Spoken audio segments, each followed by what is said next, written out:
When you think about it, it's pretty crazy that a defensive line that lost Walter Nolan, McKinley Jackson, Fadil Diggs, Isaiah Rakes, and LT Overton is still being projected as one of the best in the country going into 2024. A&M has had a really strong recent history when it comes to D-line play. We know this. And it seems like more often than not that this is the area of the team you are most confident in going into a season. And I think that's once again the case. But what makes this one so special? Are they worthy of the early comparisons to some of the best D-lines that A&M has ever had, specifically the Day-Day Hall, Myles Garrett pass rush tandem? Yes, people are uttering the words that this one could be as good as that one was, or better. But when you look at it, there are some characters out there that make it look like it could be even nastier than that one, across the board. So today, the final position group breakdown of my preseason position group videos, the D-line. I'm excited to do this one. We saved the best for last. I'm really excited to talk about what he did in the portal. As you guys know, we'll go through some of these guys' strengths, maybe some weaknesses, maybe some areas we need to see further context in. But what I'm really excited to do is at the end of this video, talk about exactly how Elko will equip this group in certain scenarios in the game, specifically passing scenarios. Ooh boy, if this team gets in third and long, that could be some of the funnest football you'll see all year. You have those characters that can just absolutely get after a quarterback, and you got a bunch of them. So we'll do that today. Make sure you guys like and subscribe so you don't miss my next video. Like I said, this is the last position group preview, but I'm still going to keep bringing you guys some more big picture preseason topics. For instance, this week we'll have a Breakout Players list video coming out soon. We'll also have a SEC over-under win totals video where I'm going to predict the over-under for each SEC team. A lot of fun stuff like that over the next couple of weeks. And of course, it'll culminate in my final win-loss projection video leading into week 1. So guys, turn on notifications, subscribe. It helps me greatly. I'm going to try to keep growing this thing and bring you as much content as I possibly can throughout this season. But without further ado, let's get into the defensive line. So let's start from the ground up. Like I said at the top of the show, you lose some characters in the portal and McKinley Jackson to the NFL. You lost some giant run game impactors in McKinley and Rakes, and Nolan and Diggs were good run stoppers in their own right, even though they were a 3-tech and a defensive end. Those guys could get after the ball carriers and disrupt the rushing lanes. And you, of course, lost some potential in LT Overton, a guy that saw a lot of reps, but not necessarily a ton of impact. You would think that that experience could compound upon itself. You lose that. It is what it is. What did Elko do to address this? By now, it's well documented. So I'll go through these names relatively quickly, but then we'll get into some more in-depth stuff in a minute. He goes out and he signs 2 conference leaders in sacks in Nick Scorton out of Purdue, well documented. We know about Scorton, and Cassius Howell out of Bowling Green. Major pass rush capability, really bolsters this defensive line, this defensive end room after losing a couple guys in the portal and potentially upgrading at defensive end. I would say Scorton's an upgrade over Diggs, and Cassius Howell, at least in terms of like a pass rusher, a pure pass rusher, probably an upgrade over LT Overton, at least in the short term. So you feel really good about what you did there. But that's not all he did. The ones that people forget are Rodas Johnson and Josh Salazar. So flying under the radar, Rodas Johnson, Big Ten veteran out of Wisconsin. This dude's going to bring some serious experience and pedigree to the room. He has a whopping 37 games played with 22 starts under his belt. He averaged 21 tackles over the past 2 seasons. I think it was like 19 and 23, respectively, over the last 2 years. At 6'2", 300 pounds, he's played every position on the D-line. He's played defensive end when he was younger, a little bit lighter. Now that he's bulked up, he projects as an interior guy. But this is an area of need after losing McKinley and Rakes, so it's a huge addition, and he's been drawing praises since he got here. Coaches talk about this guy. He will be playing a lot this season. Maybe an outside chance as a starter, but I don't think so. I have my projected starter that I'll give you in a second at nose guard. But in that same vein, and probably even further under the radar, is another extremely experienced player dating back to his 2020 freshman campaign where he played, is Josh Salazar out of UCF. This guy has even more experience than Rodas. He has played 50 games and 39 starts in his career, and he was a team captain over the last 2 seasons. Just a big, productive guy at defensive end. Projects as a strong side, but you're going to move him around. We heard Jay Bateman said he could play inside or outside at 6'4", 265. Using that COVID year eligibility brings so much experience. You add a bunch of veterans to this room. Nick Scorton, Jr., Cassius Howell, Sr., Salazar, Sr., Rodas Johnson, Sr. So you add a lot to a room. So you lose 5, you add these 4, and damn, they're going to be a productive 4. I think they all play early and often. So it's a really good development. It's what you needed. But let's take a look at all the key players on this D-line. So let's start at my biggest area of, I guess, contention. I don't think concern is the right word. Area of attention. So you know you have 3 starters, right? Nick Scorton, Shamar Stewart, Shamar Turner. We'll talk about them individually in a minute. But let's talk about that one X factor.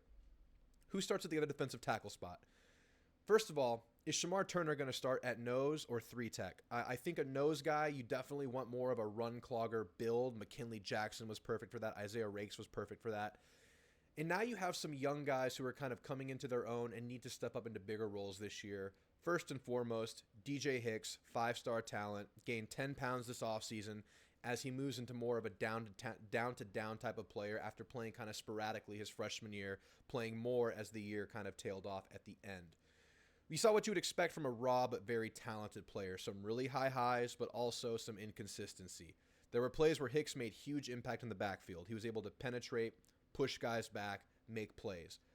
But he was also often washed out by offensive linemen and wasn't a contributor consistently. So what you want to see is that 10 pounds of weight and also strength gains made by Tommy Moffitt in this offseason program pay dividends, and also just experience and confidence growing up. He's a player that has a chance to start next to Shamar Turner, but is that a little bit too light of an interior D-line? We'll talk about it. You also have GBD, Gabriel Brown-Lodindi, a guy that I am personally very high on. Every time I've seen GBD in a game, he more often than not at least impacts offensive linemen. Not necessarily as much of a playmaker as a DJ Hicks could be, running in open space, getting after players downfield, but I think as far as someone that just pushes people back, I think GBD fits the perfect mold to start on this team. Now, I don't know if he's going to start. We haven't heard many whispers or much intel about him making waves, at least in that early rotation stuff right now in camp. But as things go on, I look at GBD as a guy that has all the tools to be a starter next to that big trio that we talked about a second ago. But his issue has obviously been health. Every time he's on the field, he's impactful, but he is far too scarcely on the field for us to have any kind of special confidence going into a season. But he is healthy now. I think this is his first fully healthy fall camp since he got on campus. He's removed from his injury. He looks good in the practice clips we've gotten, but we haven't heard that he's made the waves just yet. So keep him on the back burner. We know he's a talented guy. We know he's a physical freak at 6'3", 310. That's good size. That guy can play zero tech. That guy can play nose. That guy can be the over-the-center run clogger of the future if he develops and finds some consistency. But right now it seems like DJ Hicks and Albert Regis are more on track to be the starter for day one. Let's talk about Albert Regis, because I think right now he is my top candidate to start at that zero tech nose spot. Brings in all the potential in the world. Brings great intangibles. From reports, this kid has a great mindset. He has great leadership qualities. And he's more of a squatty guy at 6'2", 310, a guy that can kind of get underneath the behemoth offensive lineman in the SEC and penetrate and force the issue in the run game. I think he's exactly what you need on first and second down. I think Albert Regis brings the now. And I think maybe as the year trends on, maybe Hicks kind of develops and comes into his own and becomes a starter. Maybe it's GBD. But as of right now, I would say Albert Regis is your starter at nose. That's just me, and it does sound like he's been getting looks with the one according to insiders right now. But so much can happen. There's still 2 weeks in fall camp, plus a week 1 of practice before we get to game 1. I really like Regis's motor. He just goes and goes and goes. He plays through the whistle. He can penetrate, although he hasn't had a consistent stretch of playing time. He has played game to game in his career, just not usually taking the lion's share of the load given the other characters that were there before. But now, I think he's one of the most important pivotal players on this defense, man. He has to play, and he has to be effective, and I think he's game for it. And like I said, we've heard coaches, Jay Bateman, rave about him. They love this kid. So I think it's a big, important year for Albert Regis, and right now, he's my projected starter game 1. Let's talk about the rest of the starters. I briefly touched on them, and by now, they're well documented. You know about Nick Scorton. You know he has a plethora of moves that he can use to beat offensive tackles on passing scenarios. In addition to being a great pass rusher, he's great in the run game as well. 50 tackles last year, 50 at defensive end. This guy is all over the field. He's going to make a big impact. He's already on draft boards as a round 1, potentially top 10 draft pick next year. he's going to draw a lot of attention, which leads people to believe that Shamar Stewart and Shamar Turner, the Shamars, could have their best season ahead of them right now because of all the attention that's going to be garnered by Scorton and the other man in that trio. So if you're double teaming Scorton, you have one guy on Shamar Turner, how's that going to work out for you? You're double teaming Shamar Turner, you have one guy on Shamar Stewart, how's that going to work out for you? Shamar Turner declined the option to go to the NFL. Honestly, he could be on an NFL roster this season. Instead, he'll be suiting up for the Aggies in College Station. What a huge man to come back and start his senior year. So, obviously, he came in as a versatile player around 6'5", 275, I believe, when he first came in. Now he's bulked up to 300 at that huge size. He's going to play inside. He's going to be a more athletic defensive tackle. But is he a guy that can impact the run game at a high level consistently? I think the weight gain, potentially the strength gain, and the full leaning into the defensive tackle position can make him a better run stopper. I think he's game for it. It's something we need to see play out.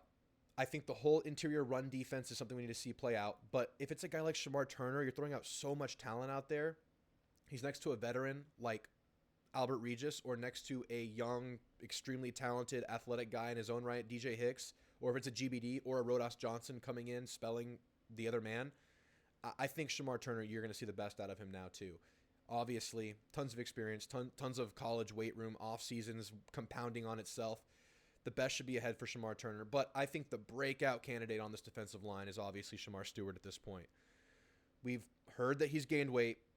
Not only has he gained weight, he looks more chiseled. He looks leaner at a heavier weight now. He looks fast. He looks explosive. And we saw time and time again him making his way into the backfield last year, quarterback hurries, messing up angles in the run game. He was always right there. This is the year he needs to start capitalizing on those because, honestly, he could be a first half of the draft guy next draft. He could be a top 2 rounder next draft if he takes that, not even a leap. It's just that one step forward because he is right there. We saw it, and it got better and better and better over the course last season. And with these other guys on this defensive line, I think Shamar Stewart might actually be the breakout player on this defense. Super exciting stuff. I didn't want to spend too much time on those three because we know very well what they are and what they bring to the table. Let's talk about a couple of other guys who are going to round out this room, and then we'll get into the most exciting part of this video, in my opinion. That's how Elko's going to use these guys. But obviously, defensive end, you're extremely deep, and we've heard and seen that there's, I think, another breakout player coming this year. I think it's Rylan Kennedy, guys. We saw him look really good in the bowl game, kind of surpassing Scylla and Eni White a little bit in productivity, even though those guys have a chance to make a name for themselves this year as well. I think Rylan Kennedy is a guy you're going to have to see early and often. I don't think they can keep him off the field. First of all, he looks amazing. He's gained weight. He looks buff. He looks chiseled. He looks like he got the most out of Tommy Moffitt as well as some natural growing up and progression. And we've already heard Jay Bateman say that Rylan Kennedy is going to be a productive guy for the team. So look out for Rylan Kennedy off the edge. And then, like I mentioned a second ago, Eni White, unfortunately, not healthy for the start of fall camp. I don't know if you'll see him too early in the year, but you'll definitely see him as the year progresses. And Malik Scylla, a guy that's kind of been hiding under the radar as well, a guy that's just been getting bigger and stronger throughout his college tenure, a guy that you can put in on third down scenarios, maybe as a fifth rusher, and maybe have him either showing blitz and dropping back or maybe just blitzing. I think he's a guy you could see in like some outside linebacker third down scenarios, or you could just see him play defensive end at times. I think you have these tools, you have to use them, and Malik Scylla has shown that he can be an athlete out there and get after the quarterback. So obviously with him, it was strengthening and maturing, and we'll see where he's at going into his junior year. A lot of the same can be said for Eni White, just a little bit more of a delay with the injury that he sustained late last year. He's still recovering from that. But let's talk about what I'm most excited to talk about, how exactly Mike Elko is going to use this tandem. Obviously, I just threw a bunch of names. We know there's a bunch of names in the hat right now. If we're going off of what Mike Elko did before, you're going to see the main players on the field most of the game. He will rotate, but you're not going to see these full squad swap outs like you did last year. Because last year, Durkin would throw out the ones in the second drive. It was all the backup D linemen. And then he would throw the ones back in for a while, waves and waves. I think Elko will keep Stewart, Turner, and Scorton on the field as often as possible, at least one of the tandem at all times. So look for them to be on the field as much as humanly possible, and why would you not want that? Spell them as needed, keep them fresh, but leave one or two of them at the field at all times. So, like I said, that's your starting group. I think Albert Regis is your first series starter at nose. Now, second series, I would wager that Hicks goes in for Regis, second series. And you go with a little bit of a smaller D-line group, but a very, very athletic D-line group. And like I said, maybe you're not the most optimized run clogging in the middle with that group without Albert Regis on the field, but you potentially make up for that with defensive ends that are extremely big and physical. I mean, you're not really starting a true edge body with that starting group, because what would you call Scorton your edge at 280? Would you call Stewart your edge at 280, 6'4"? Those guys can get in the run game and get physical in the trenches as good as anybody else in that position in college football. So that makes up for a little bit of size you might be giving up with Turner and Hicks inside, and you're just fast and athletic across that D-line. But that is something I would be looking out for as my only question mark going into the year is when Regis is on the bench, or even with Regis out there, how are you on that interior run stopping? Because I know the outside runs are going to be covered by Stewart and Scorton. They're going to have a lot of good integrity in their gap coverage. They're going to be able to stiff guys and hold them in front of them and, control both gaps next to them. Shamar Turner is great at that too. But how does that project in a down-to-down where Shamar Turner is the interior guy the whole time? We'll have to wait and see that. We'll see how good Regis and Hicks are as well. Now, third down. I think passing plays where A&M's on defense this season is possibly the most exciting and effective play scenario for the entire team in 2024. So what Elko does on clear passing plays is he'll have one or two guys in three-point stances, hand in the dirt. That'll probably be a Shamar Turner, and maybe you move Shamar Stewart inside. Maybe they both have a hand in the dirt. But then he's going to bring 4 or 5 other guys to the line of scrimmage. So you'll have Shamar Turner, Shamar Stewart, hand in the dirt inside. Then you'll have Scorton standing up, and then he'll bring in a Cassius Howell to stand up in a pass rush situation. Then you'll bring in the linebackers to the line of scrimmage and maybe the nickel. So he'll have a bunch of guys right on the line of scrimmage. I'll put a picture on the screen so you can see what I'm talking about on the line of scrimmage. And what this does is it forces the O-line to honor everybody in front of them. Most likely, not all of them are blitzing. Maybe one of them will blitz, but maybe none of them blitz. Maybe none of the non-D line players on the line of scrimmage blitz, but the O-line still has to account for them. This has been a staple of a Mike Elko defense. So when you see 3rd and 5 or longer, you're going to see a bunch of guys run to the line of scrimmage, kind of just stand there, maybe one or two guys hand in the dirt, and some guys are just going to go. And maybe he does blitz. Maybe he brings Scooby Williams on a blitz, and maybe he brings Bryce Anderson on a safety blitz. Maybe you see those two blitz, but then you'll see maybe Torrin York drop back, and the rest of the pass rushers get after it, and that's your blitz. Or maybe it's just the 4 guys getting after it, and everyone else drops back. But they potentially get a step advantage by way of the offensive line honoring the other men around. This is what he's done before. This is what he'll do again. And like I said, he will make subs on third down. He will often, if it's a clear passing situation, 3rd and medium or longer, he will likely take out the nose guard. He'll move Shamar Turner into like that nose roll, and then he'll bring in a Cassius Howell. And like I said before, since you have so many defensive ends at your disposal, there's a potential that he brings in one of the lankier true edge rushers, maybe a Rylan Kennedy as kind of an outside linebacker where he's probably blitzing, but he could potentially drop into some kind of flat coverage or something like that. So he does a lot of creative stuff on third down, and it's not always a blitz, and it's some of the most fun you'll watch. Think back to the Bama game in 2021. All the crazy blitzes you saw, all the quarterback sacks of Bryce Young you saw that game. Think back to those Mike Elko third down pass rushes where Tyree Johnson was just a beast off the bench. Michael Clemens was getting after it. The pocket was collapsing. And there's some parallels to that group and this group. So you have your staples, right? Back then it was DeMarvin Leal was a staple, Clemens was a staple, and McKinley Jackson was a staple back then too. You have those 3 kind of, in a parallel kind of situation in Stewart, Turner, and Scorton. And then you had the guy you brought off the bench that was like your true pass rush weapon off the bench, and that was Tyree Johnson at the time. Now it's Cassius Howell. Maybe it's Rylan Kennedy as well. So you're going to see a lot of those tools that Mike Elko likes to have at his disposal right there at his grasp once again. So Mike Elko has built a perfect Mike Elko defensive line, as well as he's built as perfect a DB room as he could have in the portal. He's handpicked some more guys to add to the room, and I think he's going to rotate guys. You'll see Rodas Johnson. You'll see Celisar, but they'll be in more of a spell role. I think he's really going to lean on those staples, those main characters out there. But guys, How excited are you for this defensive line? I cannot wait for the Notre Dame game. The first time you get them behind the sticks, the first time you get them behind the chains, it's 3rd and 7, and you see this D-line get after it for the first time. You see Nick Scorton pin his ears back, Shamar Stewart, Shamar Turner, Cassius Howell, everybody. It's going to be the most fun aspect of the A&M team in 2024. So, guys, that concludes our preseason position breakdown videos. Thank you so much for watching these. But like I said, we're not done yet. We're going to go more big picture stuff, some more fun topical stuff. So make sure you guys like and subscribe. I will see you in the next one. Thank you, guys. Gig 'em.